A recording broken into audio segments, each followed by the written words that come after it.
Good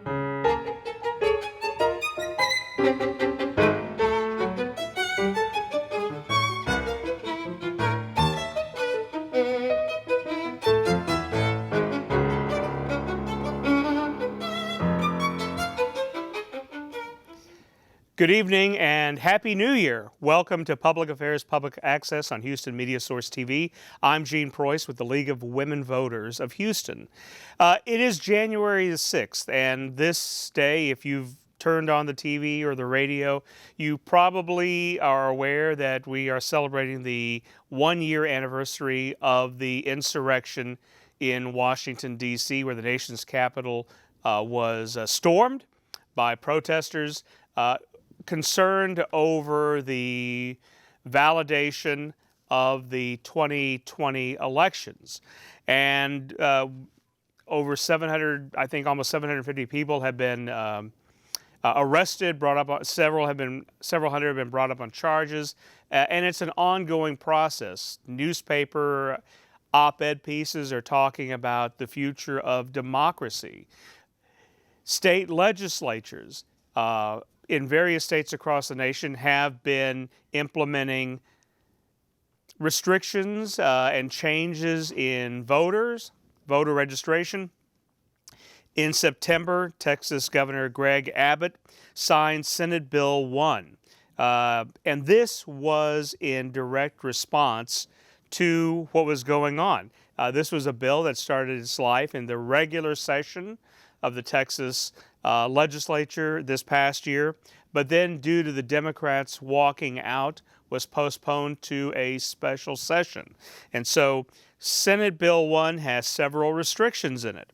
It goes into effect, they went into effect a month ago, December the 2nd. And so we have a special election coming up in Houston in just a few weeks, January 25th, and that's for Houston City Council District D. The first election in Houston that is going to be affected by Senate Bill 1. And so here's some of the things Senate Bill 1 does. It bans drive-through voting. It bans 24-hour voting, early voting. Polls are going to be open from 6 a.m. to 10 p.m., but on the other hand, it will expand the time that the polls will be open. It bans distribution of mail-in ballot applications. They have to be requested. Otherwise, it may be a felony, possibly, if convicted. There's some new ID requirements for voting by mail. New protection for poll watchers, and these are people who can go down and watch the process take place. Used to be that poll watchers had specific areas they could be. Now they're going to have free range. They won't be with you in the poll booth, but they're going to have a lot more flexibility in their movement. On the other hand, there's going to be training required for them, and they can be removed if they violate the laws. So there's a lot of give and take in some of these new laws. There's going to be more citizenship tests. You may recall a couple of years ago there was a big problem in Texas and some other states with accusations of numerous people being accused of being on the rolls illegally, and then that was walked back later on, and we had a episode of Public Affairs Public Access that looked at that. So a lot of new changes, and if you want, you can go to harrisvotes.com. That is our election official in Harris County, and Isabel Longoria, and she has, her team have put up some of the information on Senate Bill 1 and how that's going to affect us and how we vote. Today, kind of in league with all of that, we're going to be discussing changes and voter restrictions and how that is being challenged by the National Association for the Advancement of Colored People, the NAACP's Legal Defense Fund. And with us, we have two special guests, Brielle Morton, who's in the Washington, D.C. office, and Christina Das in New York. And thank you very much for joining us here on the League of Women Voters Public Affairs Public Access show tonight.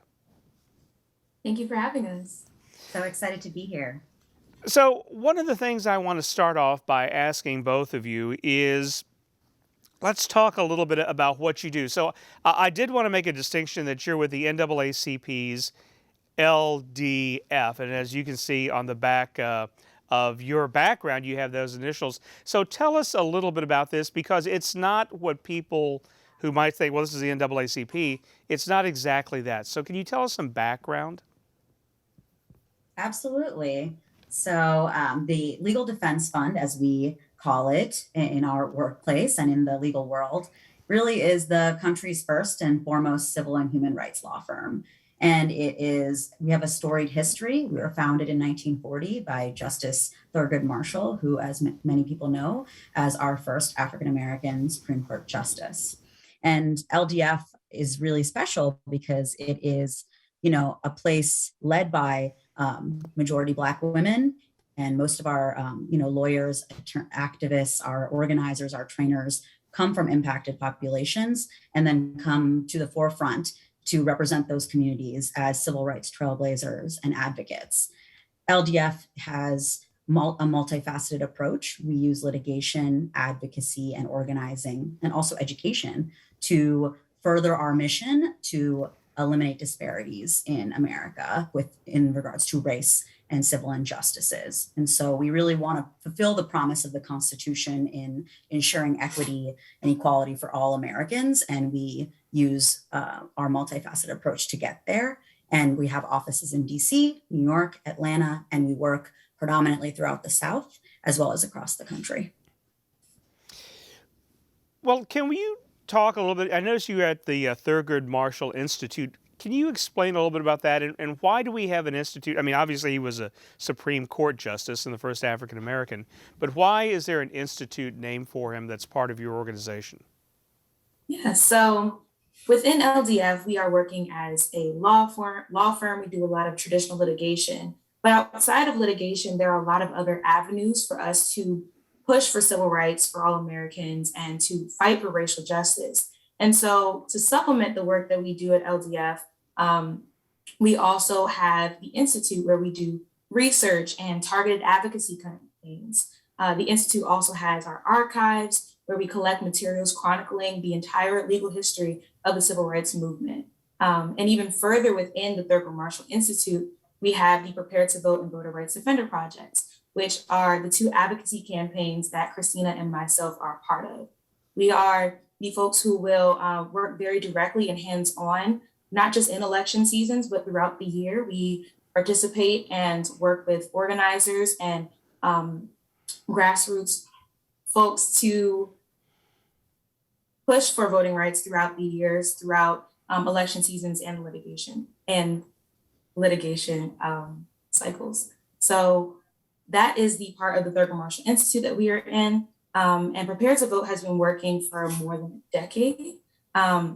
We work in a nonpartisan fashion. So we are here to make sure everybody has access to the ballot. And we are partnering with both advocates and organizers who are going to be talking to election administrators to make sure things are going smoothly. But we also are working with individuals throughout the different states in the South to make sure that they can see what's happening on the ground, to be able to support their communities and provide everyone with their voting rights. Very interesting. So can you tell us on a personal note, and we'll start with you, Christina, what got you interested in working with the LDF? Oh, that's going to take a long time, but I'll try and distill it down. It's been a long time dream of mine. The work we do at LDF, we like to say it's mission critical, as our president and director counsel, Sherilyn Eiffel, says. It's really just a foundational work to protect our democracy. And for me, I'm a first generation immigrant. I helped my parents after they became naturalized citizens to register to vote. I, served as that translator. I served as a advocate for my community when others couldn't. And I didn't see a lot of people that looked like me in the courtroom or in the classroom or in power, right? So I've always had a passion for bringing power to the most basic level, to the grassroots level, and to ensuring that everyone has access. And so I got involved with various grassroots campaigns throughout college, starting with President Obama's campaign in 2012, and then really propelled through local politics, organizing, and advocacy. And I've always seen that, voting rights, it's the cornerstone of all other rights. It's our foundation for our democracy. So I knew that protecting that right above all was my passion. And in law school, I had the amazing opportunity to intern with LDF, more so on the litigation end. But I also traveled to Mississippi to do the protect the vote work that Brielle just mentioned to you. We were on the ground in Jackson, ensuring that polling places were open, ensuring that there was accessibility parking, and really doing the work to protect democracy at a most basic level. So full circle, I'm a year and a half now out of law school and an attorney here, and ensuring that we have access to the ballot box, whether that be legislative advocacy or pre-litigation work. It's really just the work that I find is I'm most passionate about it, and I know that it's going to be the work that safeguards all other rights and all of our democracy. Ms. Morton? So I was fortunate enough to come to the NAACP Legal Defense Fund in October of 2020. And similarly to Christina, it was a long time coming to be able to be in this space with such amazing civil rights leaders and advocates in the country. For me, once again, it was a lifetime passion to be involved in advocacy work to uplift our communities. I've always been very interested in learning about the experiences of people from all over the world, of different backgrounds, and being able to collaborate in those spaces to build relationships with organizations in different parts of the country has always been a dream of mine. And so being able to do that through the NAACP Legal Defense Fund is a dream come true for me. I started out getting to work in Maryland state politics, working in the public policy space on issues related to policing and education. And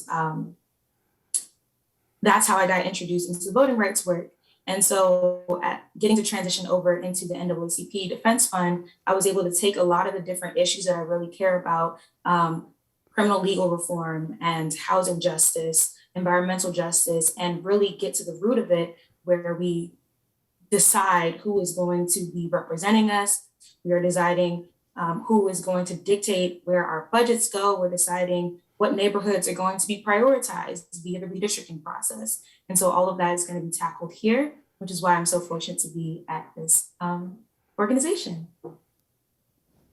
Well, I really appreciate how you have brought your personal passions and interests together to do the work. I think that's what a lot of people, a lot of young people and older people as well hope that they're able to do. So I congratulate you on being able to blend those two worlds together in such a meaningful way. I wanted to go back to something that you said, Christina Dawson, that you said that you had been down in Mississippi, down in Jacksonville doing voter registration work. And I find it interesting as a historian or maybe curious that here it is 2022 and people are still having to go down to the South, places like Mississippi, and help with voter registration. A lot of times when you're talking to people about civil rights, they say, well, that's stuff that happened in the 60s. And the Voting Rights Act of 1965 did happen in the 60s. Mississippi played a very prominent role in that. So why are we still going down to Mississippi to help with voting rights, and not just there, but other places as well?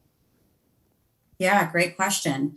So I think that we approach this question a lot in our work. And the answer is that civil rights and the fight for voting rights and equity isn't linear, right? We're still fighting those same battles that we saw in the 60s, the 70s, 80s, and so on. And we're really seeing a resurgence of a need to fight for those rights, especially as you mentioned, today is the 1-year anniversary of an infamous day of an insurrection on our Capitol and of a real attack on our modern democracy and on the values and the rights that we fought for and that so many Black people fought and died for, right? So we're coming up on the anniversary of Selma in about 2 months, and we are still fighting for access and free and fair elections.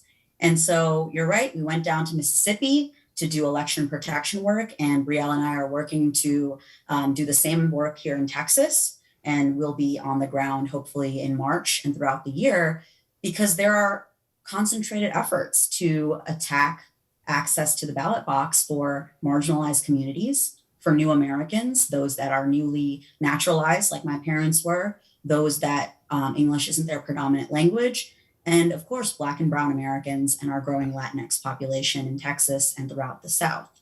And so we're seeing an effort to have poll closures, have accessibility issues, create undue burdens like like a ban against passing out water to those waiting in line, even though we saw in 2020 voters in Georgia and throughout the South waiting 9 to 10 hours to vote. We're seeing, limitation of ballot boxes, limitation of 24-hour drive-through voting, as you mentioned, and limitation of curbside voting. All of this impacts our most marginalized communities. Again, those who are voters of color and those who have differing abilities, those who are older, those who live in critical care or congregate settings or have healthcare issues. So we're seeing new battles and the attacks on voting rights in various forms. Maybe they're not the same battles that we fought or our civil rights leaders fought in the 1960s or 70s, but we're seeing new and unique ways to limit people's access to the ballot box every day. I think Brielle and I are surprised every day in the work we do about the tactics that are being used to make sure that America's growing minority populations don't have an equal say at the ballot box and aren't able to express and elect the leaders of their choice. So that's why this work is so critical now more than ever as we go into the 2020 midterms. So let's talk. I know that LDF does more than just voter registration, voter protection, and you have several issues listed that the Legal Defense Fund focuses on your website. I was Right. looking at it earlier. But let's talk a little bit about voting rights, because that's something that's very that we here at the League of Women Voters are very interested in too, as well as you're talking about immigration issues are very important to us as well, and naturalization. So let's talk a little bit about Voting Rights Act, and let's reel back time to 1965. The Voting Rights Act of 1965 is kind of this, a watershed event in American voter participation. And before that, you had only about 6% of African Americans across the American South who could vote. Right, of the eligible population, only 6% were able to go to the polls, and I'm sure there was a lot of intimidation. Certainly, it was the precipitating event behind getting passage of the Voting Rights Act was the march, right? The Bloody Sunday March. We're talking about Selma, Alabama. Was a very difficult event, right? There was beatings, and that was just scratching the surface on what many people of color in the South and across the nation as well, right? We focus on the South, but this was happening in other places as well. We're facing going to the polls. So let's talk about why that act was so important and why a lot of times we go back to talk about that act. Sure. And I just want to clarify, as you mentioned, LDF does so much work other than election protection, but it really is a all year round multifaceted approach. The work that we do for election protection and advocacy before the elections is critical to our operations on the ground. The day of, monitoring polls, making sure we have rapid response to election officials and the Secretary of State's offices, ensuring that the Voting Rights Act of 1965 and also the ADA, the Help America Vote Act are all being abided by different states and localities. And then where need be, we have an amazing team of America's best lawyers, in my opinion, that are taking on these issues in our courts to uphold these constitutional protections.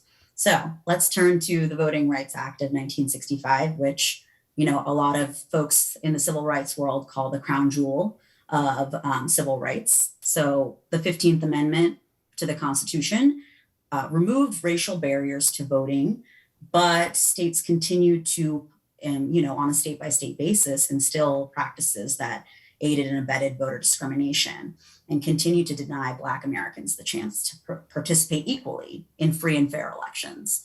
In 1920, we saw the right extended to white women to vote, but it wasn't until 1965, really, after years of intimidation and voter suppression, that the 1965 Voting Rights Act created a clear path for Black Americans to vote and to create constitutional protections.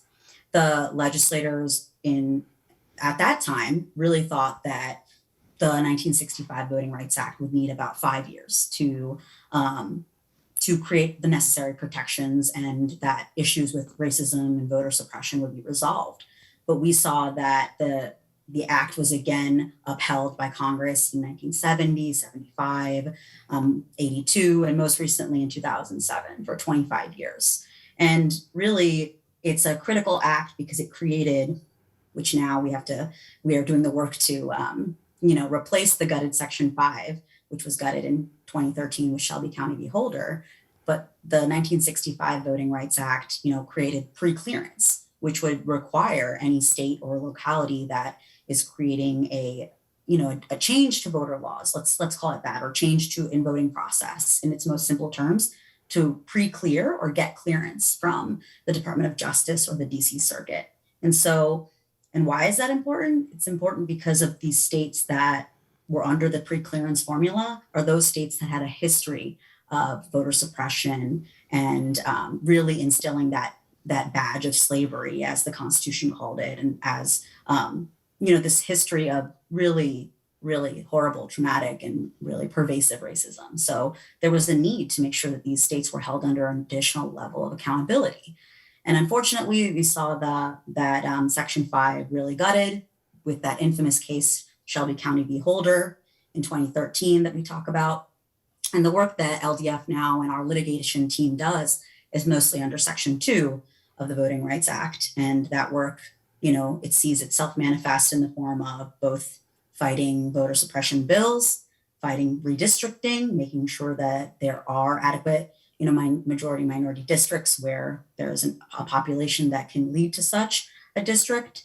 And we're just seeing, we're trying to uphold the Voting Rights Act in any form that we can these days in the courts and in the legislature.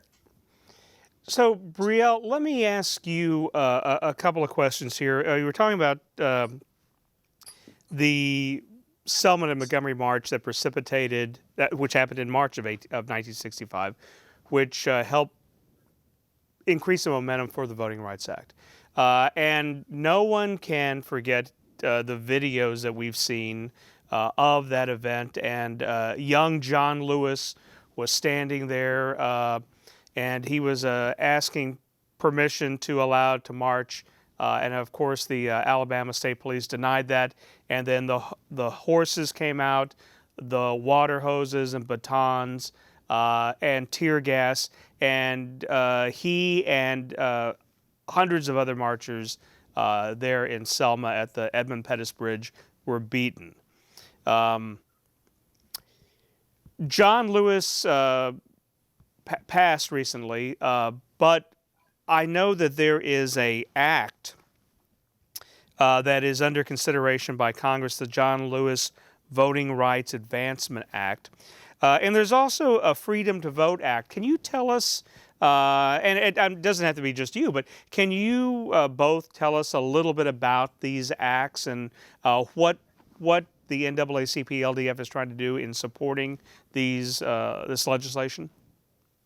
So as we saw after Shelby County versus Holder decision that got rid of pre-clearance and made it so that states and areas that had a history of suppressing the votes of Black and Brown communities no longer had to get approval, we saw an influx of a ridiculous amount of anti-voter bills. And these new laws made it a lot harder for people to get to the ballot and made it a lot harder for folks who were already disenfranchised to find a pathway to be able to vote, like those of our family and friends who are incarcerated. And so on a federal level, folks have been working to try to undo the damage created by that decision with legislation like HR 4, the John Lewis Voting Rights Advancement Act.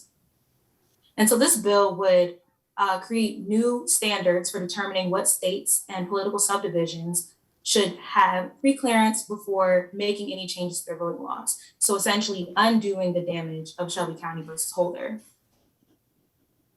And on top of the John Lewis Voting Rights Act, we also have the Freedom to Vote Act, which will also help to assist in free and fair elections in America. This would significantly increase voting accessibility for Americans all across the country, in addition to addressing issues about voter intimidation, which we have been seeing. You can even look at what happened last year in Texas, where there were vehicles driving around and intimidating voters in Black communities. You can look at it happening in Florida as well. And addressing those concerns would happen with the Freedom to Vote Act. We also will address partisan gerrymandering issues.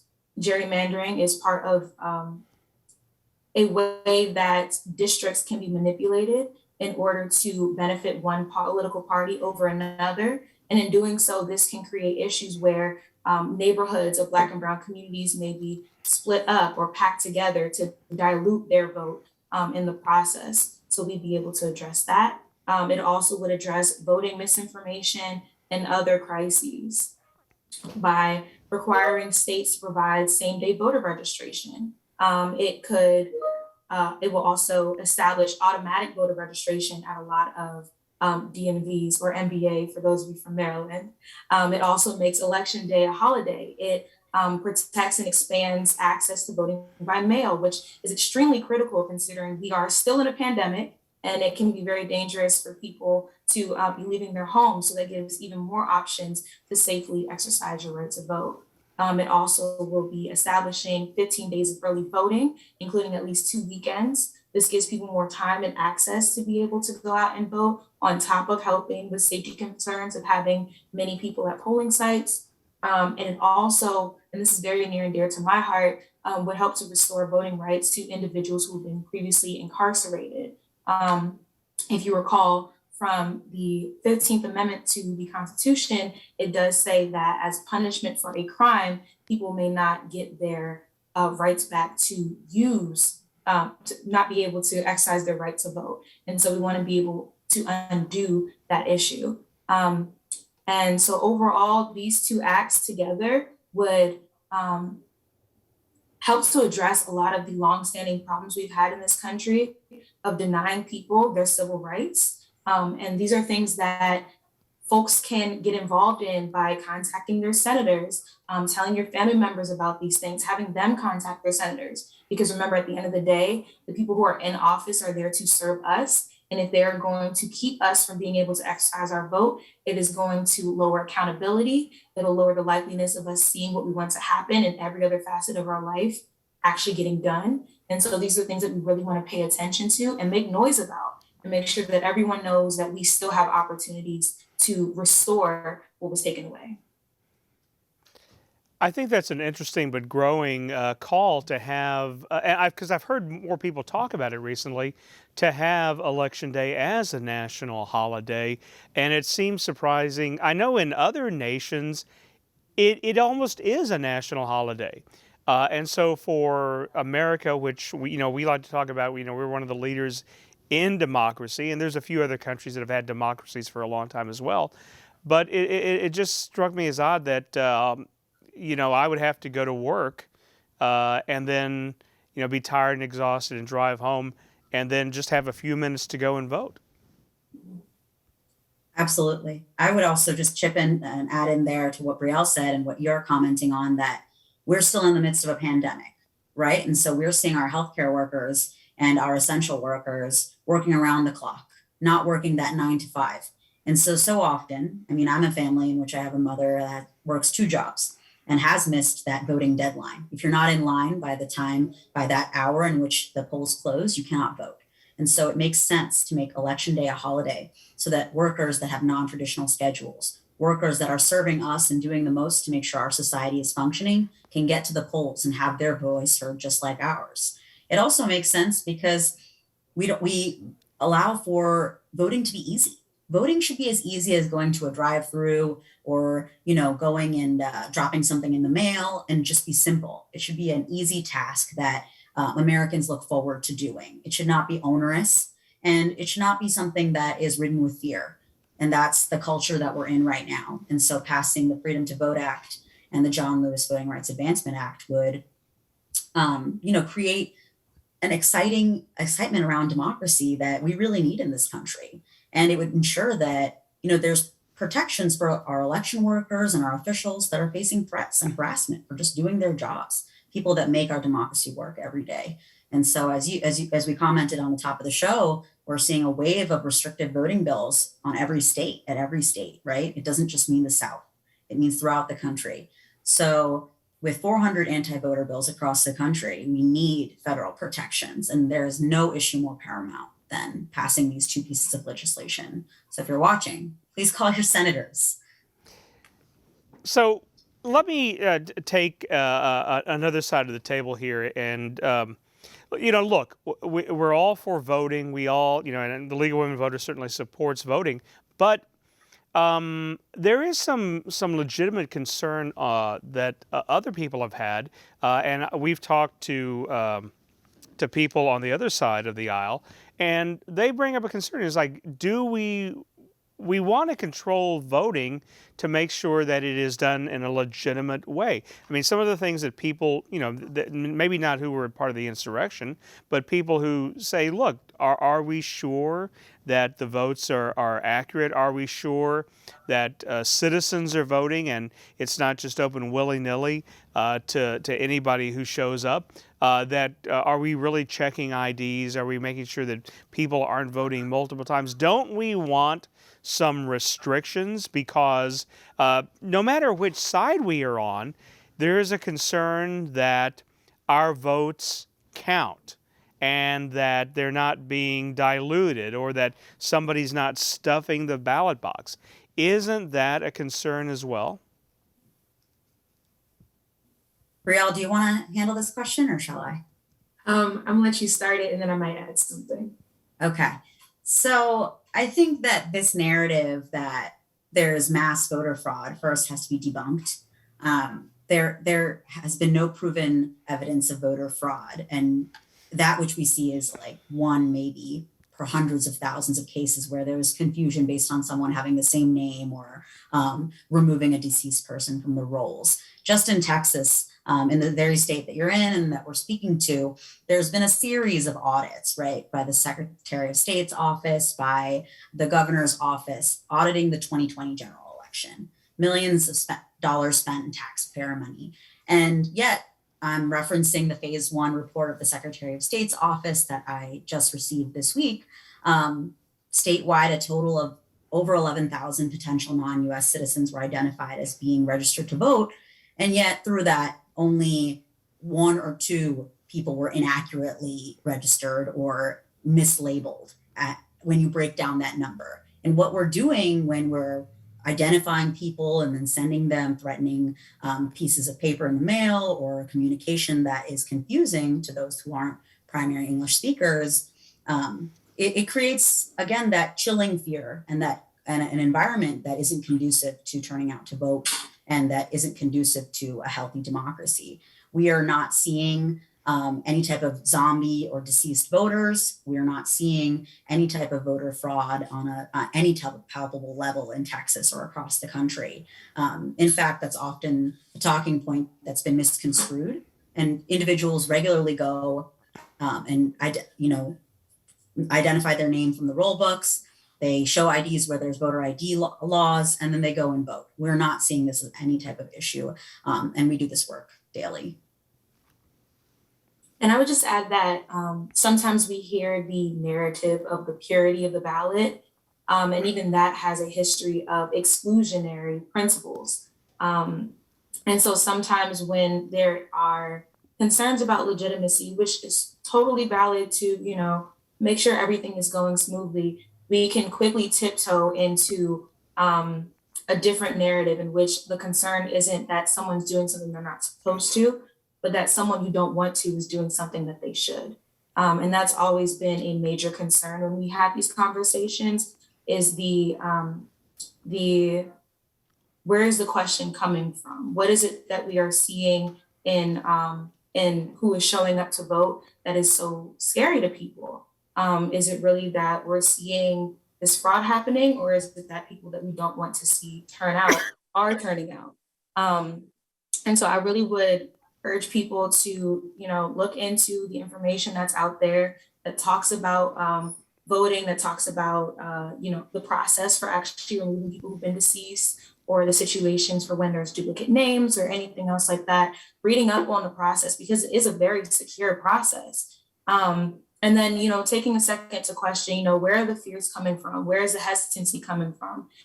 And really thinking about how sometimes when we are overly trying to keep people out, you're also keeping out your friends and your family members. There's a lot of individuals who are not able to access the ballot, who genuinely want to and genuinely are supposed to, because of this fear that has been placed in a lot of people's spirit that makes us feel like we need to keep as many people out as possible.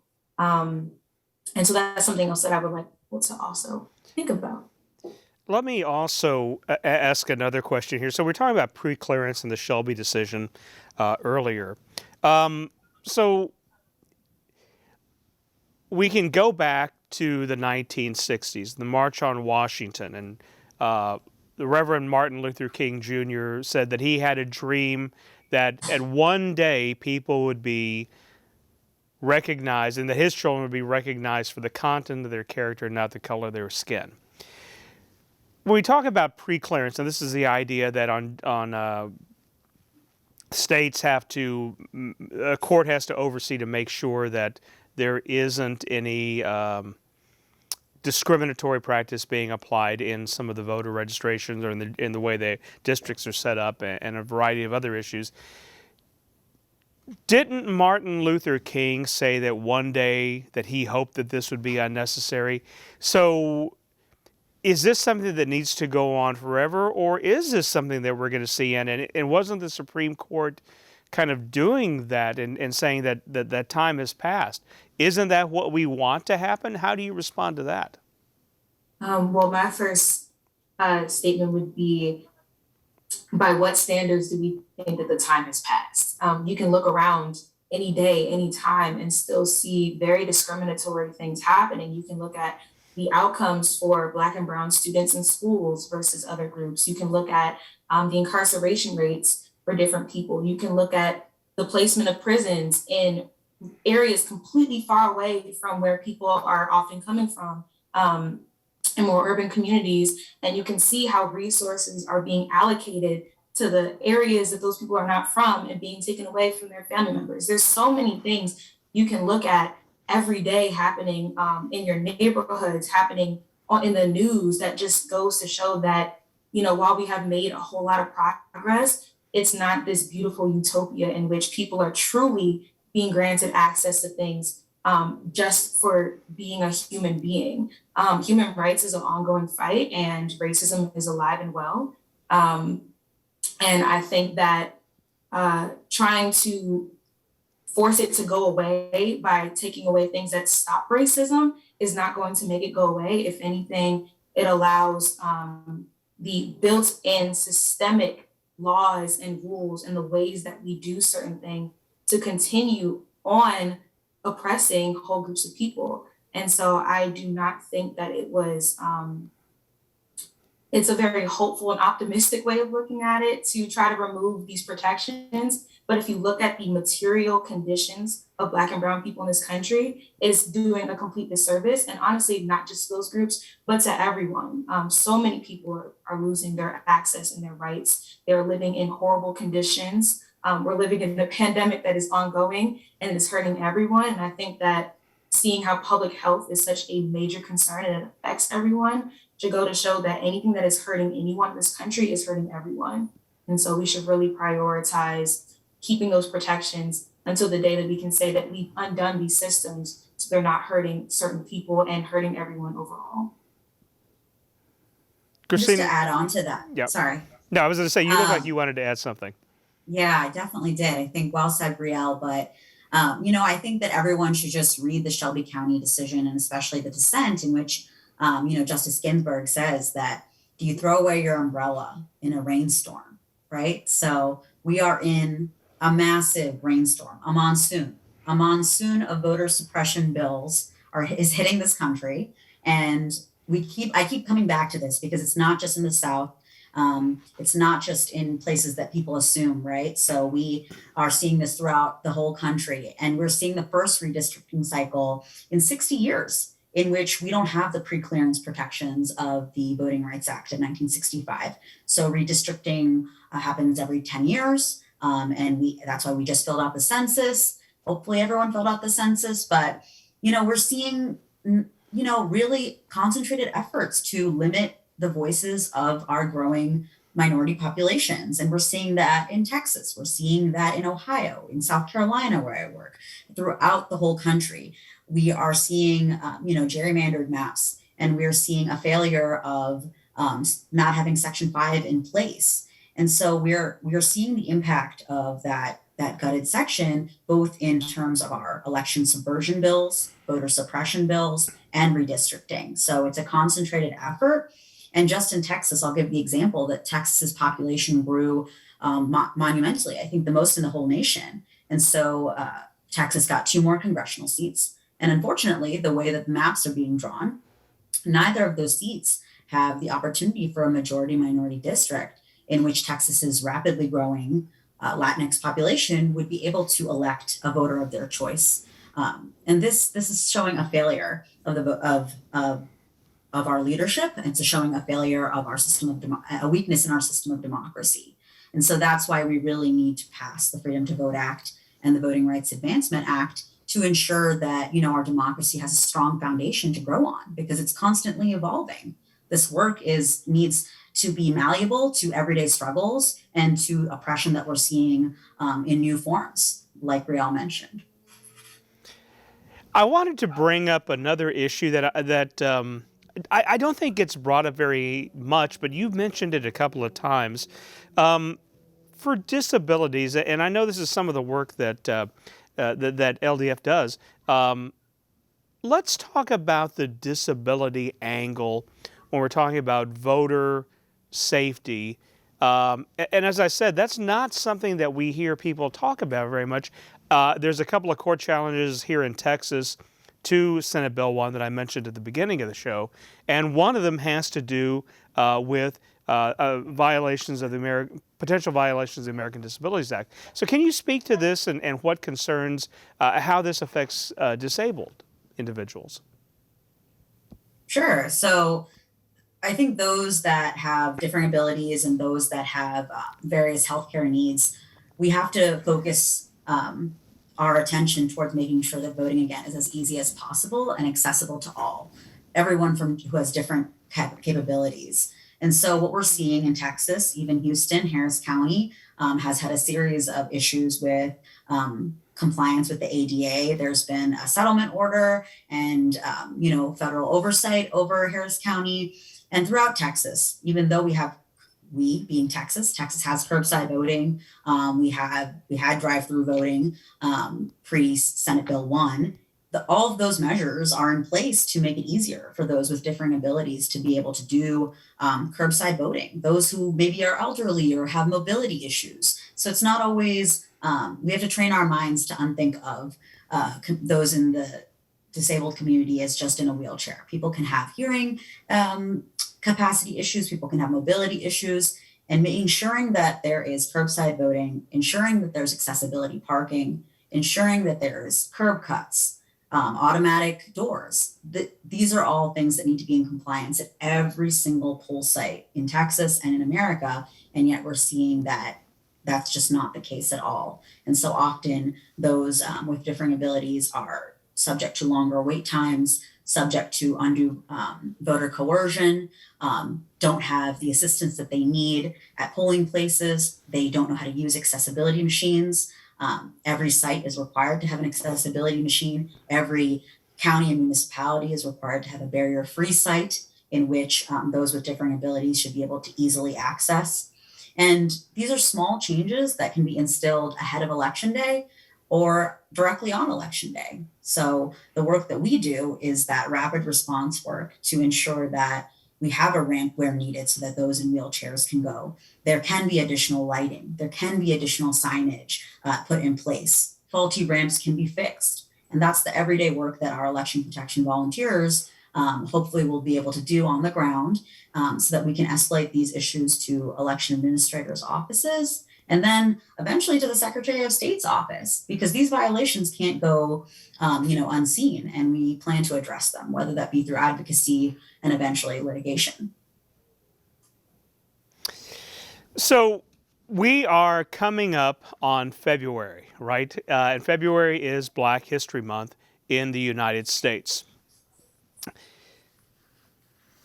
What, if anything, special does the Legal Defense Fund do during the month of February? Or is anything planned? Or I know that you're not the NAACP itself, but and that your work is ongoing, as you mentioned, that you do work year-round. But this is a time that more people are probably going to be focusing their attention on activities such as what you're doing. Yeah, so NAACP LDF has lots of different departments and individuals who will be engaged in various Black History Month activities, along with the work that we typically do throughout the entire year. So, for example, we have partners who will be doing Martin Luther King Jr. Day activities. We have people preparing for March and doing activities out in Selma. And so there's a lot of different things that are happening, a lot of moving parts at LDF. We specifically also will be meeting with different partners throughout the South that we have been working with, and in some of our other target states to check in and have sit-down conversations about different issues that are going on. So it is really year-round that we are always doing work to uplift Black and Brown community. And for Black History Month specifically, there's lots of different activities that we will be engaged in. So as people are paying more attention during the month of February to Black History Month, and maybe you want to get involved, there's a day of service for many communities. And Martin Luther King Jr. Day is also a national day of service. Let's talk about what the average person, what can I do to be part of the work that you're doing? So a lot of the work that we do relies on every single person. Our election protection work involves nonpartisan poll monitors. So this is different from someone that you might see inside the polling site, like a poll worker who is hired by the election administration, or partisan poll watchers who may be there via a party. Nonpartisan poll monitors are folks who have signed up to volunteer and stay outside of the electioneering boundary. You're not allowed to go within a certain space in order to allow people to conduct their business voting without interruption, but get to be outside of that area and still observe that the polling site is operating as it should. They are the people who will be able to see that accessibility issues are being addressed at those sites, that there are ramps on the curbs, that there are doors that are easily opened by anyone, even those with mobility issues, or that they're propped open, or that there's someone there to actually hold the door open. And so by being physically on the ground in real time to be able to see these polling sites, and if you're comfortable, of course, it's COVID safe, people are also able to assist voters who might have been turned away, or let somebody know if they don't know where to go, how to get there. By being on the ground, they're able to be our eyes and ears for not just the LDF, but many other partners and organizations across Texas who are going to be available and on call and ready to go to assist voters and to address the issues that folks are able to see as nonpartisan poll monitors. So that is one really special way that you can get involved. We really are excited to start training folks. You don't need any experience. We provide all of these things virtually, and ideally, if COVID allows, we will also be on the ground. But it is really a network and a collaborative effort to make sure that voting rights are being protected, and documenting what's happening on election day during early voting will help us in the future. We'll have a record to say, hey, last year, these sites had these things that were going well, and these sites had these things that were not going so well. What can we do to fix that? So it's like a twofold thing. We can fix things in real time by having you there on the ground, and we can document things for the future so that we can either through collaboration with election offices and other officials, or if it ever got to that point, getting into litigation. It's really, really important that we have volunteers to be nonpartisan poll monitors. So we will be dropping, hopefully in the chat, but I also will announce it, the bit.ly link to sign up. It is bit as in bit.ly/Texas, TX as in the capital letters, volunteers, all lowercase or volunteers to sign up. The link will also be sent to the chat if you're on the live stream, and you'll be able to access that to sign up to be a nonpartisan poll monitor. Christina, do you want to talk about some other ways folks can get involved? Absolutely. So definitely sign up to volunteer with us. It's really fun. And it is a way that you can defend democracy in your own community. Really, the work has to be done by all of us. If it's not getting done by our elected officials, we have to take up the mantle and do this work so that everyone has access to the ballot. Another way to do that is, like we said, call your senators, get them to hear you out, text them, call them, email them, and make sure that they know how much we need to pass the John Lewis Voting Rights Advancement Act and the Freedom to Vote Act. We really have no time here. This issue is paramount. We should have passed these two pieces of legislation before the recess. So I really encourage everyone to mobilize their neighbors, friends, family members to call your representatives. And then on a most basic level, but still a most crucial level, is get a neighbor, a friend to fill out a voter registration application. In Texas, your deadline is coming up on January 31st, 22nd, 2022. You have methods to register in person or online, and you really need to get that ballot in, get that application in so that you can vote for your March 1st primary. Early voting starts on February 14th, and it's crucial. Every election is crucial, and local elections matter the most. So there is no off year. Every year is an election year. So we need you to get out there, register a family member, a friend, a neighbor, and get them, registered so that they can vote. Another way to get involved, if you're in Harris County, if you're in Houston, you can volunteer with any of our partner organizations too and join in on the amazing work that they do. So you can connect with our partners at Houston in Action or Houston Justice and join them daily as they register voters, as they advocate for change, and as they mobilize to really get out the vote for the upcoming election. So really, democracy is a year-round job. So I hope that everyone gets involved. I wanted to go over that bit.ly website with you once again. That's bit.ly/TX volunteers, all one word, right? Yes, and the TX are capitalized, volunteers is all lowercase. Okay. All right. So thank you very much for repeating that, because if you're like me, I always have to write these down several times, otherwise I'll forget them. Is there anything else people can do, and what are some of the other things that your organization is involved with? Yeah, absolutely. I will say also, I also want to mention that the League of Women Voters is one of our partners and love the work that they do. So get involved with your local league as well. And actually, in the last local election cycle, LDF's literature had the Nonpartisan voter guide from the League of Women Voters, because it's just such an amazing resource. So definitely get involved with the league. Other ways to get involved, obviously, voting rights is the crucial cornerstone of our democracy, but our work is, across the board for advancing justice. If you care about policing, the environment, if you care about education, if you care about criminal justice reform, government accountability, any facet of justice, LDF,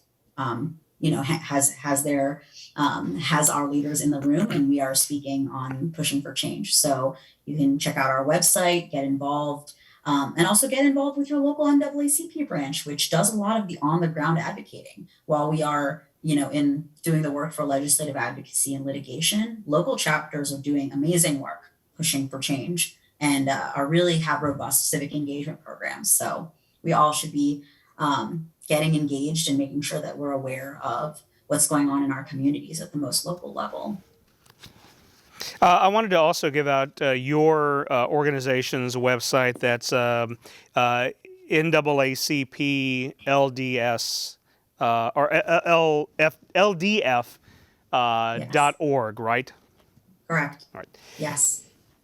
Well, Christina Das in New York and Brielle Morton in Washington, D.C., I want to thank you very much for this very informative conversation we had tonight, and thank you for zooming in to be on the show with us tonight. Happy New Year to you both, and thank you again for joining us. Thank you so much for having Thank you us. so much. We appreciate you. And thank you very much for tuning in to join us on Public Affairs, Public Access with the League of Women Voters of Houston. I'm Gene Preuss. Thank you very much. Happy New Year. Remember, if you live in District G, early voting begins in just a few days, and you have 5 candidates on the ballot for that special election. Thank you very much, and we'll see you next month.